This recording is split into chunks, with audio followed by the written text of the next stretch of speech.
Hi, magandang umaga po sa inyong lahat for our first reading of the day.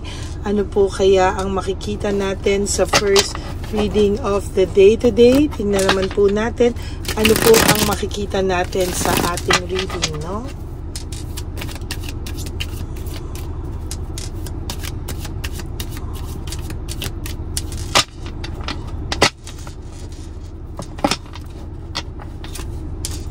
Balasahin muna po natin. Ngayong Tuesday, ano po ang makikita natin? No? This is a very powerful reading. Today is Tuesday. Pili na po tayo ng 10. Ay, may mga nasingit, no? Tanggalin lang muna po natin. 1, 2, 3,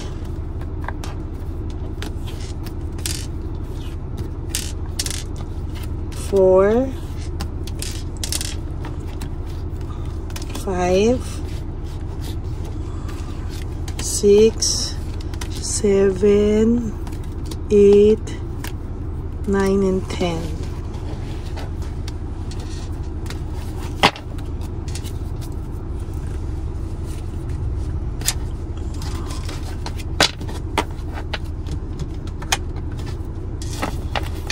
Tingnan po natin ngayon ano po ang makikita natin sa ating baraha.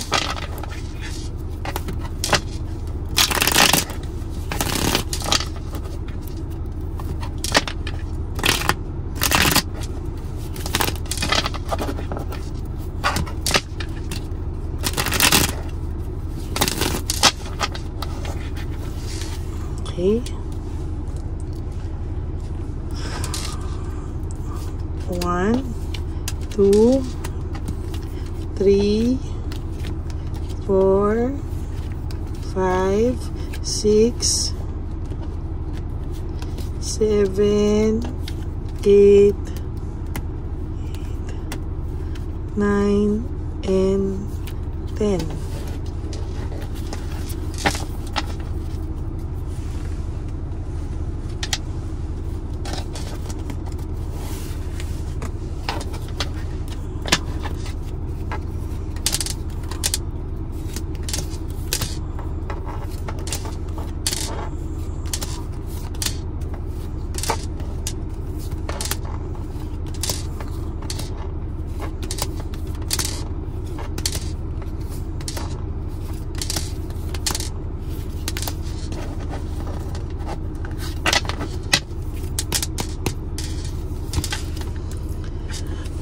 So nakikita ko po dito, there is this failure and defeat, no? Kung mapapansin nyo po, panay failure talaga ang nakikita ko for this past few days, no? Panay ang first card minsan ay this is all about failure, no? Sa nakikita ko, panay failure po talaga ang nakikita ko dito, at sa nakikita ko po, hindi po ito biro, no? Talaga pong nakikitaan ko po ito ng matinding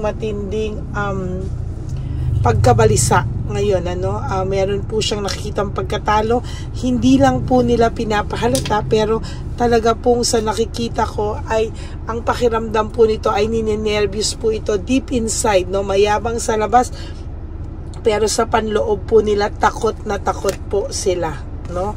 There is difficulties, doubts, and lack of satisfaction. Sa nakikita ko po ay meron pong lack of satisfaction dito, at sa nakikita ko po ay wala po akong nakikitang kahit na ano dito na na masaya sila or anything, no?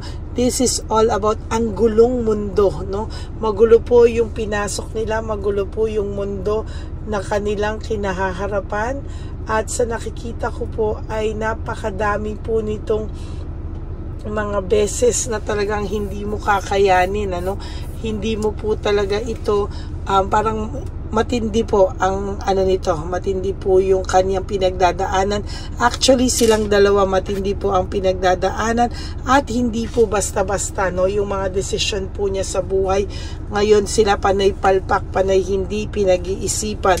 There is no motivation and lack of passion. Nawala po yung passion nila sa isa't isa because meron po silang pinagdadaanan na hindi po nila alam kung ito ay malalagpasan po nila sa totoo lang sa mga oras ngayon. There is this emptiness, emotional loss, no? Nakikita ko po may emptiness, may emotional loss. Talagang very, very empty po ang pakiramdam ng person nyo, no? Sa nakikita ko po ay hindi po ito talaga maayos sa ngayon, ano? There is head over heart. Meron po akong nakikita dito na medyo may pagkaklingi, no, ang isa sa kanila at ang isa ay naiirita na. Hindi po nila alam kung ano po ang mga susunod na mangyayari. Medyo may nabubwisit po sa kanila. Isa sa kanila ay nabubwisit po. There's emotional baggage, unresolved issues. Marami pa po kasing unresolved issues yung tao, yung person mo. Maybe yung person mo po yung naiirita, no? Kasi po parang ang dami niyang unresolved issues sa'yo. Hindi niya po alam tuloy ngayon kung paano niya po lalagpasan ito, no? Naiirita po siya and somehow nababagabag po siya. Ayan, nakaya ko na pong sabihin yung nababagabag. Ayan. Medyo may panic po to, no? Deep inside, nagpapanik po ang person na ito. Hindi ko alam kung ano ang nangyari, pero may nangyari na nakapagpabagabag sa kanya at nakakapagpanik sa kanya. Hindi niya po ma-resolve yung issues na to, pero sa totoo lang po talagang naguguluhan po ang person na ito. There is this freedom and self-acceptance. Gusto niya pong maging free sa ngayon. Gusto niya po ng self-acceptance. Gusto niya pong tamain lahat ng mga mali niyang nagawa, pero hindi niya po alam saan po magsisimula ang lahat. Hindi niya po alam kung bakit, saan, at kung ano man ang mangyayari. Bakit daw nagkakaroon ng parang nakakulong siya. Hindi niya maintindihan na parang pakiramdam niya kulong na kulong siya at talagang naguguluhan siya. No, maybe because wala kayong matinong closure or hindi pa talaga para sa kanya tapos kung ano man ang meron kayo, no? Gusto niya, parang gusto niyang maayos or gusto niyang magkausap kayo ng maayos kasi hanggang ngayon meron sa kanyang matinding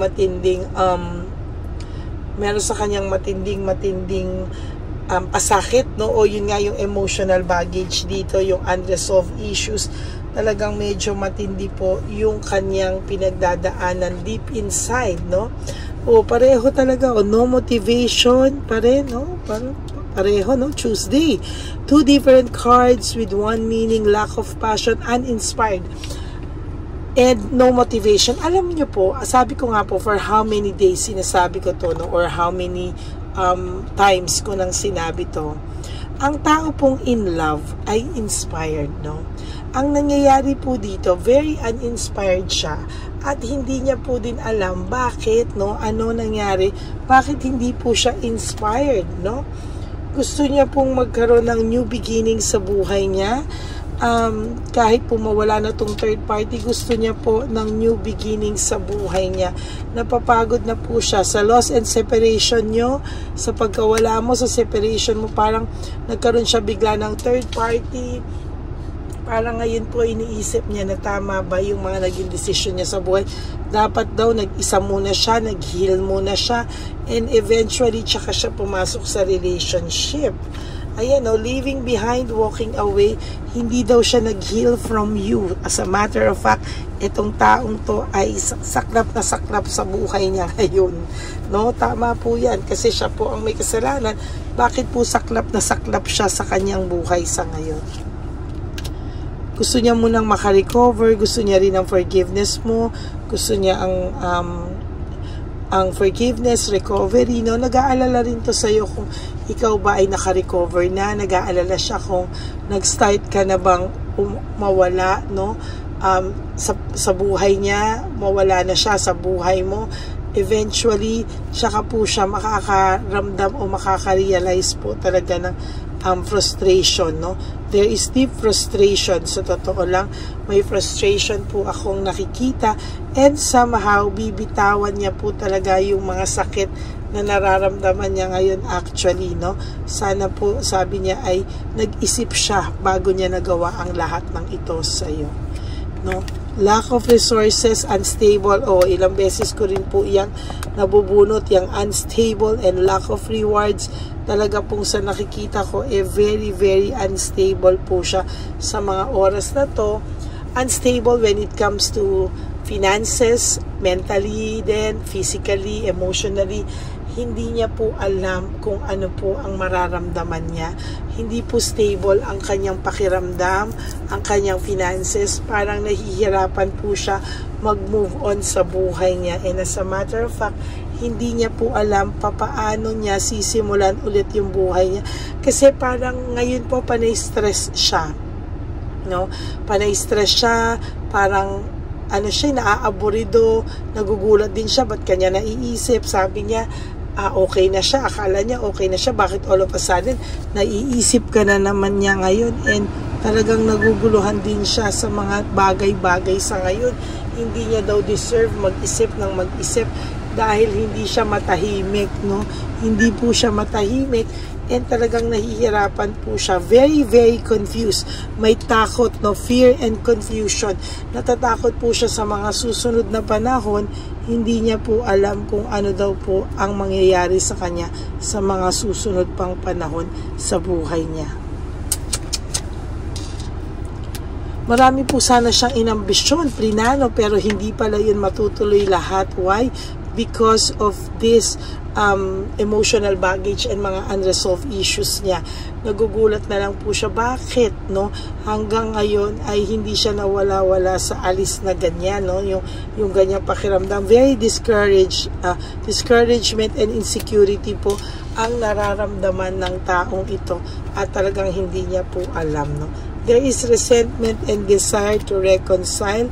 Talagang gusto niya pong magkaayos muna kayo, makapag-usap man lang kayo ng maayos, pero hindi naman po siya gumagawa ng kahit na ano, no? Talagang ang pakiramdam niya po ay talagang gulat na gulat po siya sa mga nangyari, at talagang exhausted and fatigued po siya sa mga oras na to. Hindi niya po alam kung paano at saan siya magsisimula. Sobra po siyang burned out and overstressed. Oh my God, on a Tuesday, exhausted, fatigue, burned out, overstressed, hala, no? Hindi niya na po alam kung ano po talaga ang gagawin niya. Malungkot na malungkot din po talaga ito. Nagagalit po siya sa sarili niya. There is hatred. There is parang hindi niya matanggap, no, ang kanyang buhay ay ganyan na lang, no. Pero sa last card mo po, tingnan mo, nakakakita po ako ng cold heart and bitterness. Siya pa po ang bitter, no. Siya na ang nanakit, siya na yung nakasakit, nanloko, nagsinungaling, pero siya pa po yung bitter, no. At wala ka raw pong karapatang manlamig sa kanya. Oh my God, ikaw ay pag-aari niya, at kung kailan niya raw pong gustong bumalik sa iyo, dapat daw po ay andyan ka lang palagi sa kanya. Eh di wow, no? So yan po ang inyong reading of the day, no?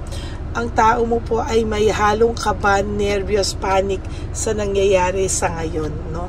Hindi niya po maesplika bakit, pero magkahalong takot, lungkot at panic attack po ang nararamdaman ng person mo right at this very moment. Okay?